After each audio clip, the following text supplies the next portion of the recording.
Kasado ng 2026 PBA Commissioner's Cup Playoffs. Ang top 4 teams may twice to beat advantage. Kailangan mo silang talunin ng 2 beses para ma-eliminate. Pag-usapan nga natin ang lahat ng mga matchups at sasabihin ko sa inyo kung sino nga bang mga liyamado at posibleng masilat sa quarterfinals. Quick recap muna tayo sa standings. Ayan, makikita nyo, first ang NLEX Road Warriors, dominante with 10-2 win-loss record. Second naman ang Ginebra, third ang Rain or Shine, fourth Meralco. Yang apat na yan may twice to beat advantage sa quarterfinals. Pagdating naman ng semis at finals, best of 7 na. Game 1 ng quarters, posibleng sa Tuesday na o Wednesday ang simula. Ngayon, silipin naman natin ang 2026 Commissioner's Cup Playoff Bracket.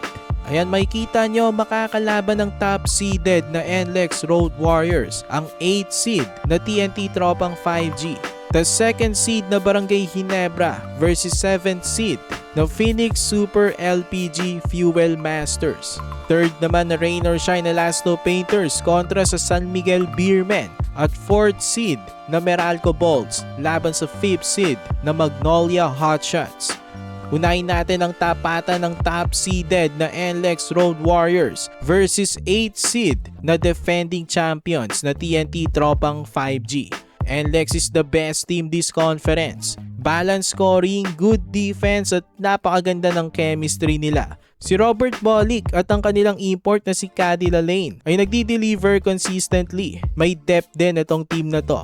Pero ang TNT ay alam naman natin na always scary. May star power sila. At kapag kumana ang kanilang import na si Bolbol at ang mga locals, kaya nilang i-outscore ng kahit sinong team. Pero kailangan nilang manalo ng 2 beses laban sa rested at confident na NLEX team. Para sa akin, maganda naman ang chance ng NLEX na maka-advance sa semis. Pero may tulog sila dito sa TNT kahit pa may twice to beat sila. Iba kasi sa playoffs ang TNT. Kailangan unang game pa lang tratuin na nga ng NLEX na parang do or die game. Kasi kapag umabot pa ito ng game 2, mataas ang tsansa na mapunta pa sa TNT ang panalo. Hindi typical na 8 seed ang Tropang 5G. Meron silang ball na nag-average ng almost 40 points per game. Kaya dito sa matchup na ito, I think posibleng may mangyaring upset. Sunod, 2nd seed na Barangay Ginebra San Miguel versus 7th seed na Phoenix Super LPG Fuel Masters. Kakagaling lang ng Gene sa isang thriller victory kontra kay Ball at TNT. So papuntang playoffs, may momentum sila. Ibang klaseng ang nilalaro nitong Gene Kings this conference. Masasabi natin, isa sila sa mga legit title contenders. Lalo na tuwing nandyan si Justin Brownlee na alam naman natin na isang halimaw sa playoffs. So liyamadong itong Gene Kings kontra sa Phoenix. Pero itong Fuel Masters ay hindi naman basta-basta rin. May import sila na capable at reliable na si Jonathan Williams. Pero experience-wise, Ginebra. Veteranong-veterano na itong team na to. Tas nasa kanila pa ang best coach ng PBA na si Coach Tim Cone.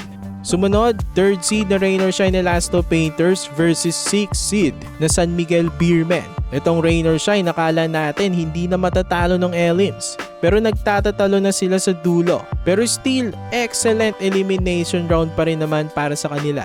Consistent nga sila this conference. Magaling ang import din nila. Fit na fit sa kanilang team itong si Jalen Johnson. At well-coached rin itong Elasto Painters. Sila nga ang pinakamagaling na independent team para sa akin. Parati naman sila nandyan sa playoffs na ikipagsabayan sa mga SMC at MVP teams. Pero parati nga lang silang nalalaglag kapag kalaban ng mga legit title contenders kagaya ng TNT at San Miguel.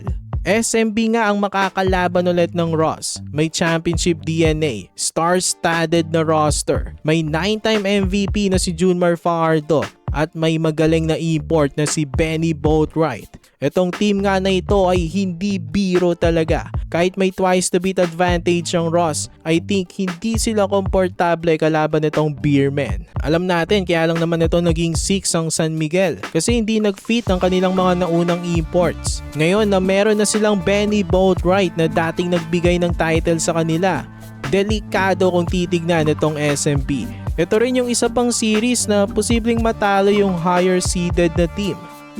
So alam ni Coach Sheng ang halaga ng Game 1. Parang must win para sa kanila ito. Dahil kapag nakatikim ang Beermen, napakadelikado nito lalo na sa isang do or die game.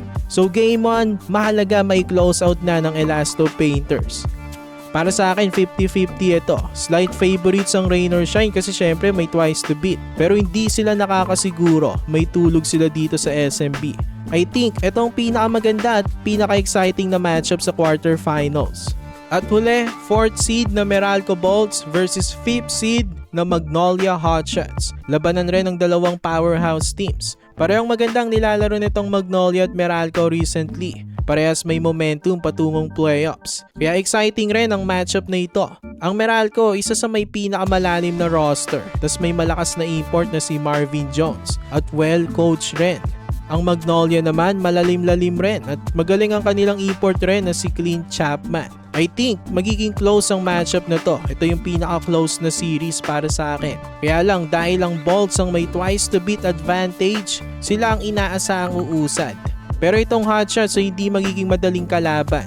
So ayan ang mga matchup sa 2026 PBA Commissioner's Cup Playoffs. Ayan, makikita nyo ulit ang bracket mga kabakets. Sinong tingin nyong magkakampyon ngayong 2026 Commissioner's Cup? I-comment nyo na yan sa comment section at pag-usapan natin. For more PBA content, i-like nyo ng ating video at mag-subscribe na rin sa JB Buckets.